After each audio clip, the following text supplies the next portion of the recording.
Yesu alienda kwenye sherehe. Sawa. Kwenye nini? Kwenye sherehe. Alipoenda kwenye sherehe, pombe kaa imefanyaje? Imeisha.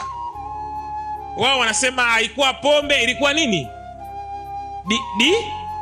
Divai. Divai ni nini? Ni maji ya kunywa.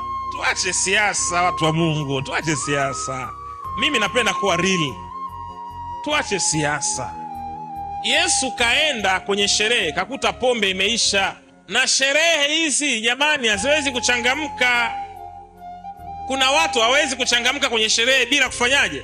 Bila kunywa kidogo washtue, sio pombe, divai. Tutumie lugha yao sasa. Tutumie lugha yao sasa. Anahamasisha wanywe.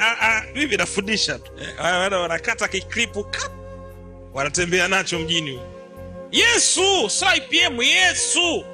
Hivi kwa nini Yesu aliruhusu divai? Yani kwa nini atengeneze divai? Alikunywa hakunywa? Hakunywa. Ila kwa sababu na yeye yupo kwenye sherehe na anajua sherehe haiwezi kuchangamka bila divai, akasema hapa wazee wa divai wapo hapa. Kweni na hekima.